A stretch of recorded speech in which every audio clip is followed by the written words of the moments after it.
Y realmente yo, por muy médico que era, yo no sabía lo que le pasaba a mi hijo. Yo solo sabía que no paraba, era que tenía esa hiperactividad y ese déficit de atención asociado y que eso se llamaba TDAH. Somos agentes externos sociales que ayudamos de forma altruista, voluntaria, a estas familias que están pasando por donde hemos pasado nosotros. Que el loco de turno, no, esto es un trastorno mental. Es muy interesante también de tu vida, de tu historia de vida, que tú también tienes TDAH, ¿no? Hola a todos y a todas, bienvenidos al podcast de Abnadá, este nuevo viaje, nuevo lanzamiento que lanzamos con muchísima ilusión desde la asociación, con el objetivo de intercambiar ideas, estrategias, anécdotas y sobre todo poder dar visibilidad al trastorno por déficit de atención e hiperactividad, que es un trastorno muy invisible.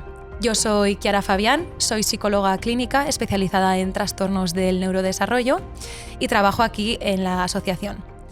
Este primer episodio es muy especial para nosotros y, por supuesto, tenía que traer una invitada que fuera igual de especial.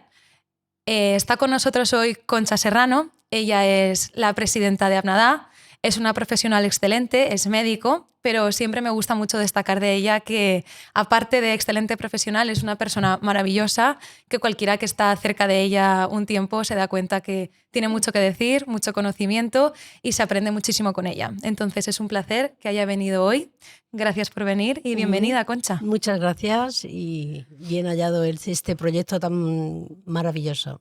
Gracias. Pues así, para empezar, me gustaría preguntarte que cómo surge Abnadá, ¿no? Que es algo que muchos de los oyentes quisieran saber. Bueno, la Asociación de Padres para Niños y Adolescentes con el trastorno por déficit de atención e hiperactividad surgió en el año 1999 de la mano de una serie de padres, de familias que quisieron saber algo más de lo que de lo que padecían sus hijos, porque realmente no se sabía casi nada, ni por supuesto las implicaciones que podían tener a nivel escolar y que derivaban en mucho fracaso escolar y abandono, ¿no?, de los estudios. Y a raíz de ese año empezó el germen de esta asociación hasta el día de hoy, que lo formamos más de 600 familias y en donde estamos aprendiendo día a día a convivir con este trastorno. Como casi todos los trastornos del neurodesarrollo, es cuestión de aceptarlo y aprender a vivir con él. Pues qué interesante, la verdad. Muchísima gente asociada, ¿no? Más de 600 familias. Abarcamos y ayudamos a mucha gente. Sí que me gustaría preguntarte cuáles son los objetivos de Abnadá. Se creó, sí, para dar visibilidad, porque muchos padres no sabían lo que ocurría, ¿no? Pero ¿cuáles son ahora mismo los pilares, los objetivos principales de la asociación? Pues principalmente es el apoyo, la ayuda, el asesoramiento, el acompañamiento, tanto a los afectados por el TDAH como a sus familias, que son quienes tienen que convivir con ellos.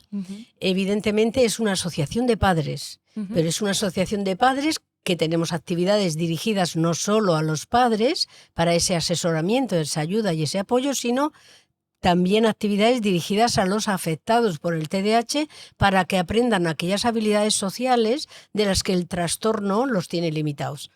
Y además de actividades lúdicas, actividades de asociacionismo, de socializar con sus coetáneos, con chavales de su misma edad, para poder hacer actividades absolutamente de ocio y lúdicas y que puedan sentirse integrados en la sociedad, que muchos de ellos desafortunadamente no encuentran ese grupo donde poder realizarse como personas. La labor es maravillosa. Además, me gusta mucho, ¿no? Desde que conozco este lugar, que claro, sí que se actúa mucho, ¿no?, en el niño, en el adolescente que tiene, ¿no?, el trastorno, pero que no se deja de lado lo que viene siendo su familia, que sufren por igual o incluso más, ¿no?, al ver estas cosas. Sí. Bien, y esto de que eres presidenta, llevas ya 4 o 5 años de presidenta, ¿no?, de la asociación. Quisiera preguntarte qué te llevó a implicarte a este nivel, ¿no?, en la asociación. Bueno, yo soy socia desde que mi hijo tenía 15 años y sí que asistía a las escuelas de familias de todos los meses, y fue cuando él ya, ya fue más adulto y le fui soltando de la mano, cuando yo empecé a sentir que podía dar algo a la sociedad, y sobre todo a la asociación más en concreto, de mis conocimientos o de mis posibilidades académicas. Y fue cuando empecé de voluntaria y empecé a incorporarme a los grupos de ayuda mutua, porque todos los padres necesitamos la ayuda de otros padres. Desde luego. Y fue cuando empecé a trabajar más a la hora de pues incorporarme a las mesas de difusión que se hacen el Día de la Infancia, el Día del Enfermo, el día de la semana de cultural de un pueblo, del Día del TDAH, que salíamos a la calle, poníamos mesas informativas, y después ya me incorporé a la junta directiva, principalmente por mi labor de médico, para poder acudir a los centros de salud y poder pues sensibilizar al médico de cabecera, sobre todo porque les iba a llegar familias con situaciones muy, muy importantes y muy, muy serias de depresión, de ansiedad, motivado por no entender a su hijo, por no entender a su marido, por no entender a su mujer. Entonces son cuadros psiquiátricos aparte del TDAH, que vienen de la mano del TDAH muchas veces. Y luego también para ir a las USMIAS, a las unidades de salud mental, para recordarles a los psiquiatras que estamos como asociación trabajando con las familias.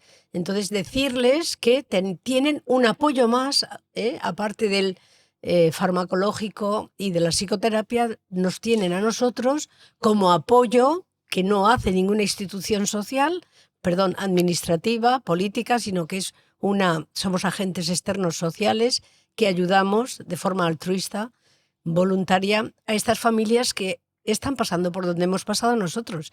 Y evidentemente podemos ayudarles a decir que ánimo y para adelante con todo lo que venga. Excelente, la verdad. Lo he dicho antes, ¿no? Pero no me canso de decirlo, que es una labor pues que hacía mucha falta para todas estas familias. Sí. Antes de pasar ya más a tu plano personal, ¿no? Quisiera terminar un poco con Concha Presidenta. Y sí que quisiera saber, de todas las actividades que hacemos, que son muchas, ¿cuáles son para ti las que más destacarías, las que más crees que podrían interesar, ¿no?, a todos los oyentes? Bueno, pues fundamentalmente está el proyecto de asesorar a los padres. Los padres no saben qué es el TDAH cuando se le da el diagnóstico.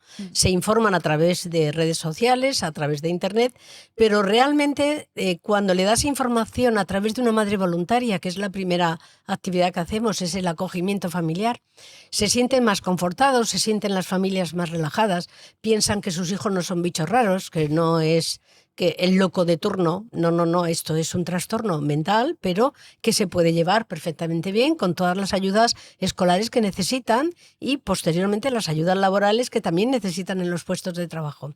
Pero ese asesoramiento, esas escuelas de familias que hacemos todos los meses es fundamental.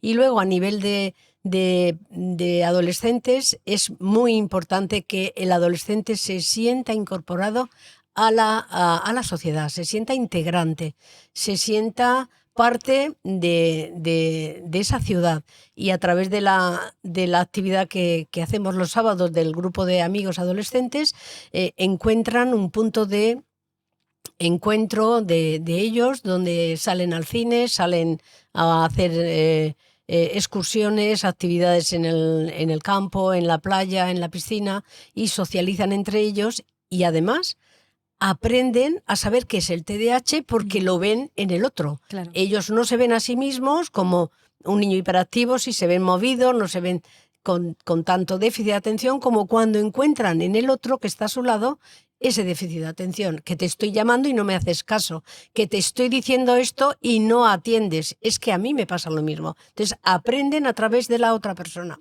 Son las dos principales. Le llamamos las joyas de la corona de Amnadad. Pero luego tenemos el grupo de ayuda mutua, que es fundamental, donde los padres aprenden también herramientas y estrategias para poder llevar a su casa ese método que le ha ido bien al otro. Exacto. Justo cuando estabas hablando, ¿no?, del grupo de jóvenes, que al final es como un espejo, ¿no? Se ven reflejados y van aprendiendo. Me recordaba mucho a los GAM, ¿no? Los GAM son los grupos de ayuda mutua que llevamos aquí, que los padres les pasa un poco lo mismo, ¿no? Ese espejo de que muchas veces pues, se sienten mal por ciertas cosas que ocurren en casa y llegan aquí y dicen, vale, no soy la única persona en el mundo que siente esto, le pasa esto. Exacto. Y es esa ayuda, ¿no? Es a sentirse como Es uno de los pilares de aquí en comunidad, escuchado y no, como has dicho muy bien, el bicho raro. Sí, sí, Porque sí. al final, como es tan invisible, no es como, por ejemplo, alguien que venga con silla de ruedas que se le adapta todo, el pupitre, el baño. Esto no se ve. No se ve. Entonces es muy fácil que cualquiera que lo sufre o que los hijos lo sufren se sientan pues apartados, raros, ¿no?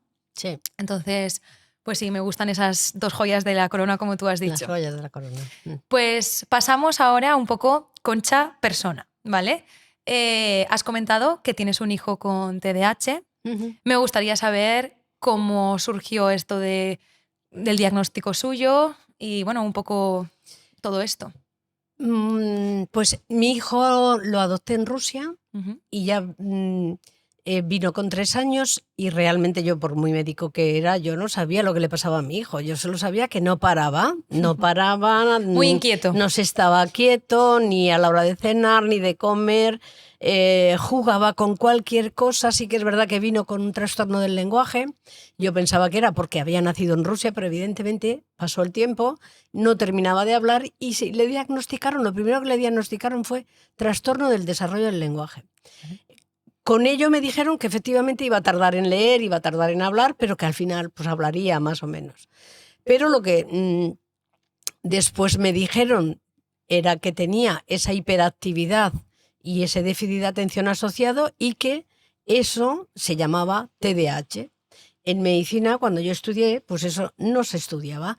Y luego sí que me he enterado que se llamaba insuficiencia cerebral mínima, Mira. que eran los típicos niños que no valían para estudiar, se iban al campo a trabajar o a la obra o se iban a montar un negocio y sacaban su negocio adelante. No seguían el patrón, pero no ¿no? seguían un patrón. También es verdad que en aquella época no existía la enseñanza obligatoria. Claro. Hoy por hoy tienen que hacer primaria y secundaria obligatoriamente. Tienen que ir al colegio aunque no quieran. Y es un territorio comanche para ellos, es un territorio hostil. Antiguamente, cuando no querían ir al cole, pues evidentemente fuera a trabajar y a buscar ayuda, Claro. en el campo o en donde fuera. Pero hoy por hoy los niños tienen que estar en clase, con lo cual aparece mucho más intenso todas las características del TDAH. Y me imagino que a tu hijo le pasaba A esto mi también. hijo le pasó.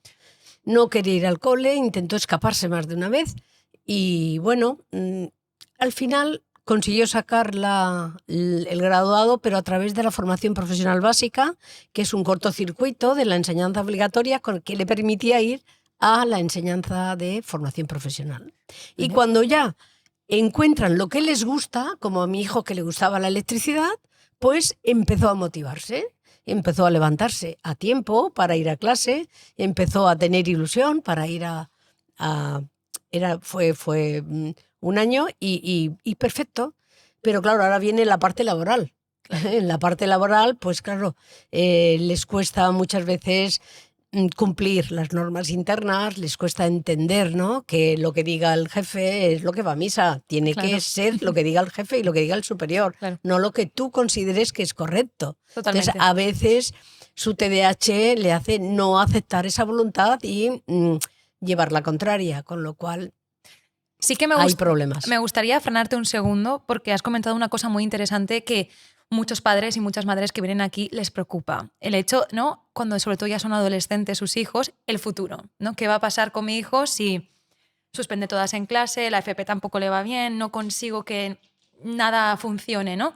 ¿Cómo esta persona pues va a seguir una vida laboral? Entonces sí que me gustaría que comentaras, ¿no?, esto del hiperfoco que se llama, que cuando algo les gusta mucho son de los mejores. De los mejores. Y sí que me gustaría que dieras un poco esa esperanza, ¿no?, a los padres que sienten que nada encaja con sus hijos. Sí, a ver, afortunadamente son los menos TDAH, ¿no? O sea, es un porcentaje pequeño el TDAH que no encuentra su talento. Casi todos tienen ese talento y es en lo que ellos focalizan toda su energía y son capaces de ser los mejores.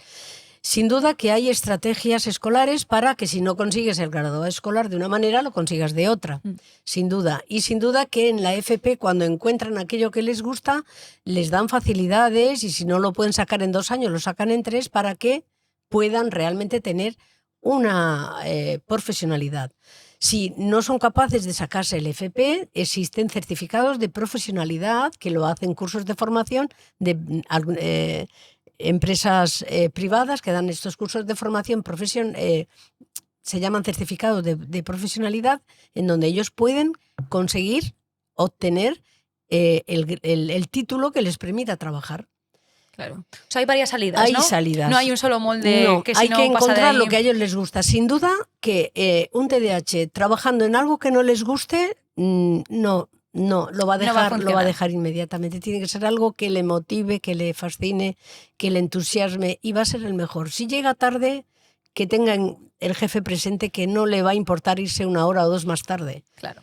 Siempre que haya esa flexibilidad, porque esa función mental y esa función ejecutiva, que es la de activarse, la de ponerse en pie, la de arrancar el día, les cuesta mucho. Pero también es verdad que si llegan tarde 1 hora o media hora al trabajo, que sepa el jefe que después va a estar 1 hora Lo que haga más falta, trabajando para lo que haga recuperarlo. falta. Sí que es muy interesante también de tu vida, de tu historia de vida, que tú también tienes TDAH, ¿no? Sí. Creo que es algo que los oyentes igual no se esperan. De hecho, nosotras vamos a muchas charlas y alguna vez he escuchado a alguien acercarse a ti y decirte, uy, es que me das mucha esperanza porque si tú eres médico y tienes TDAH, será que mi hija también, ¿no? O mi hijo Sí. puede llegar a ser algo en el futuro. Sí, sin duda. Entonces, ¿podrías hablar así un poco sobre esto de tu diagnóstico de TDAH? Bueno, el TDAH, aunque se clasifica en función a los signos característicos de déficit de atención e hiperactividad, también se clasifica en función a la intensidad. Puede ser un TDAH leve, un TDAH moderado, un TDAH muy intenso, muy grave. Evidentemente yo me he diagnosticado TDAH porque me he visto reflejada en el comportamiento de mi hijo, que no es biológico, pero me he visto reflejada en él, y cuando he echado la vista atrás me he dado cuenta que todo cuanto me pasó en mi infancia y en mi adolescencia pues ha tenido mucho que ver con este TDAH, sin duda. Eso pero, pasa mucho. Bueno, me ha llevado a tener ciertas consecuencias negativas que me han hecho abrir los ojos. El problema está en que todo lo que te ocurra te ayude a abrir los ojos y a cambiar. El que no quiere cambiar, evidentemente, lo tiene más difícil. Tienes que aprender de tus errores, como la vida misma. Eso te iba a decir. Y no es sinónimo padecer de un TDAH o tener un TDAH y ser un fracasado. Para nada. Ni un fracaso escolar, ni un fracaso profesional, ni un fracaso familiar. Todo está en que la persona quiera intentar cambiar para adaptarse a su trabajo, a su marido, a su mujer, conseguir a las sus estrategias, hijos, ¿no? Para ser más funcional. Exacto. Entonces, si eres un TDAH pues de intensidad leve, va a ser más fácil salir adelante, evidentemente. También ocurre una cosa, yo me crié en la Huerta de Murcia. Y el TDAH tiene que estar suelto, tiene que criarse en el campo, en la playa, tiene que tener libertad. Y desafortunadamente vivimos cada vez más, porque la vida es imperativo de decir, los pisos son cada vez más pequeños, sí. Las plazas son cada vez más pequeñas para jugar, cada vez te impiden darle a la pelota en más plazas. No hay sitio donde poder jugar a la pelota. No hay sitio donde poder coger la bici, irte a pasear. Cada vez más presiones. A no ser que te vayas al extrarradio. Entonces, todo eso hace que un TDAH se sienta más encajonado. Claro. TDAH se tiene que sentir libre para hacer todo eso. Sí que es verdad que tenemos muchas salas de gimnasios, muchos gimnasios, ¿de acuerdo? El deporte es fundamental, pero el aire libre, sentirte libre, es muy necesario. Totalmente. Y esto de que te criaste en la Huerta de Murcia, al aire libre, ¿no? Entonces, ¿en qué momento? Ya has dicho que era cuando te sentías reflejada, ¿no? Cosas que hacían tus hijos. Uy, pero si yo hubiera hecho lo mismo, ¿no?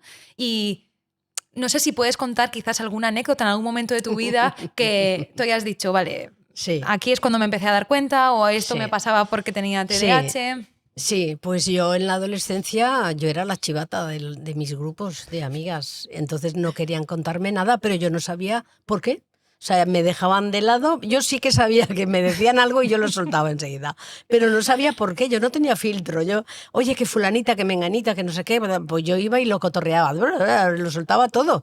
Claro, como ya me conocían, pues yo veía como que me hacían un vacío.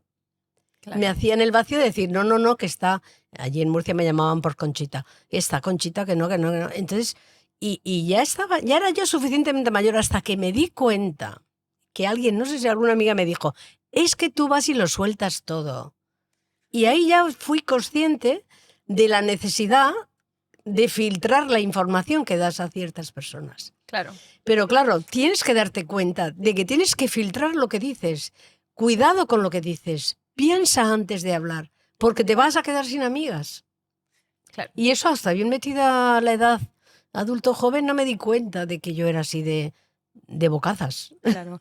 Y alguien que quizás se siente identificado, ¿no? Igual algún oyente dice, yo hago lo mismo, me dicen algo y pum, tengo que soltarlo, no lo puedo guardar. Sí. ¿Podrías explicar el por qué? Que es parte de la impulsividad, ¿no? Del TDAH. Sí, sin duda. Es esa función ejecutiva que no razonas lo que vas a decir, porque no pasa la información eléctrica del cerebro a la corteza frontal, que es donde razonamos lo que vamos a decir, los argumentos que hemos de decir. Entonces hemos de enseñar a nuestros hijos a que esa frase de para, piensa y luego actúa, eso se lo tenemos que repetir mucho a nuestros hijos, mucho, porque es necesario filtrar la información y lo que te sale por la boca. Claro. Y lo que haces es consecuencia de tu impulsividad. Entonces para, piensa y actúa. Bien, entonces, por lo que yo entiendo, ¿no? Entiendo que con los años y llevas ya pues, muchos años que sabes que tienes el TDAH, entiendo que también has adquirido las estrategias que comentabas antes, ¿no? Muchas, sí. Y una de las estrategias que yo veo de forma recurrente aquí en la asociación es que muchos niños y adultos con TDAH necesitan manipular algo, ¿no? Para concentrarse. Y eso es algo que quizás en las aulas no se entiende. ¿Quisieras comentar algo acerca de esto? Sí, la hiperactividad motora hay que saberla identificar y hay que saberla dejar que ruede. Los niños necesitan moverse. Igual que yo no paro de mover las manos a la hora de hablar porque me concentro en lo que tengo que decir, nuestros hijos tienen que moverse para estar atento a aquella información que le está dando el profesor.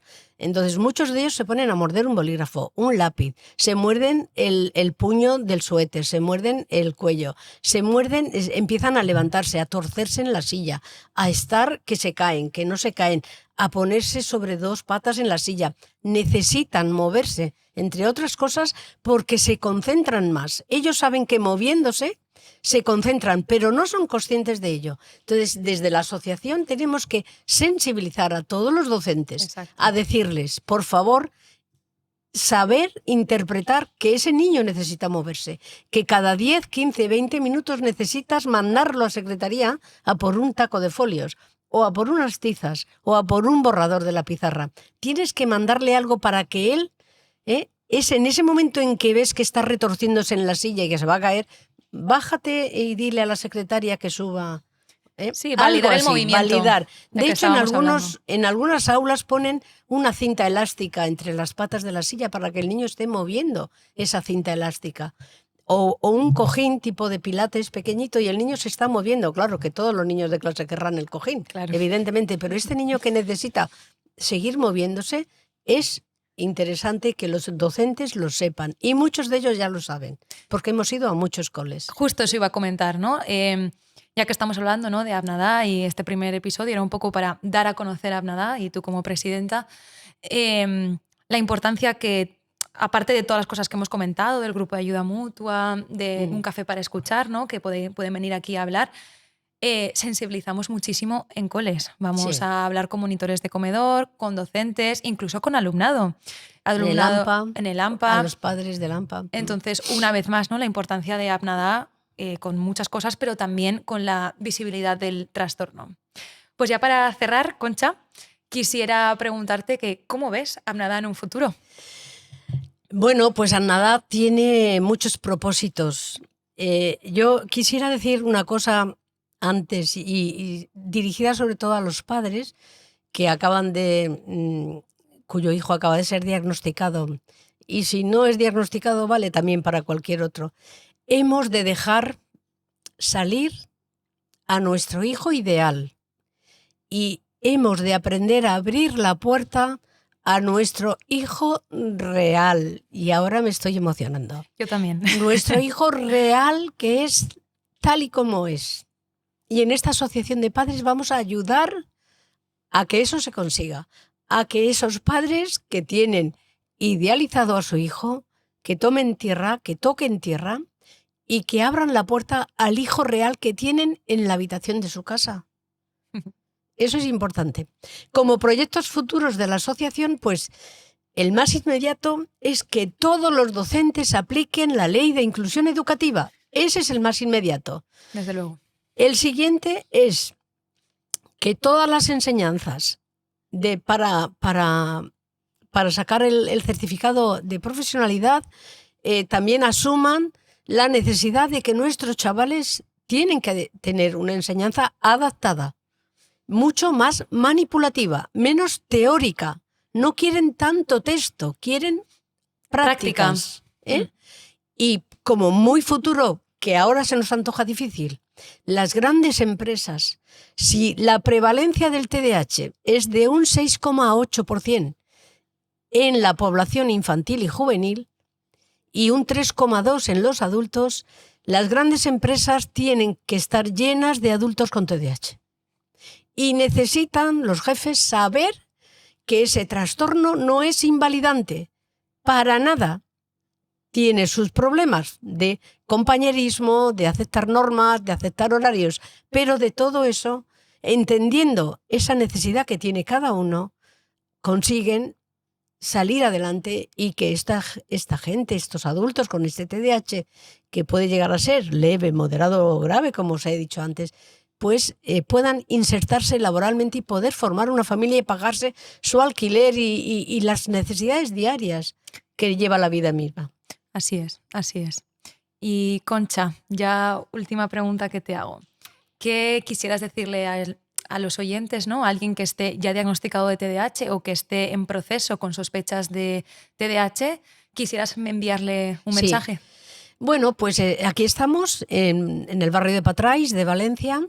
Estamos con las puertas abiertas para que quienes necesiten esa ayuda, ese asesoramiento, esa información para saber si su hijo eso no es o qué puede hacer, qué no puede hacer, aunque no se asocie, pero darles esa información, que aquí estamos en la calle Azagador de las Monjas de Patrais con las puertas abiertas para acogerles y ayudarles en todo cuanto necesiten. Pues muchas gracias. Voy a cerrar el podcast agradeciéndote. Contigo siempre se aprende mucho. Gracias por venir. Ha sido muy especial porque es el primero. Muchas gracias. Y me ha encantado que seas tú. Y una vez más, como ha dicho Concha, para todos los padres, madres, niños, adolescentes, quien esté escuchando y se sienta identificado, estamos aquí. Podéis buscarnos en internet, Abnadá. Tenemos un equipo de trabajadora social, psicóloga, integradora social, dispuestas absolutamente a ayudar a todo el mundo. Así que muchísimas gracias y nos vemos en el siguiente episodio.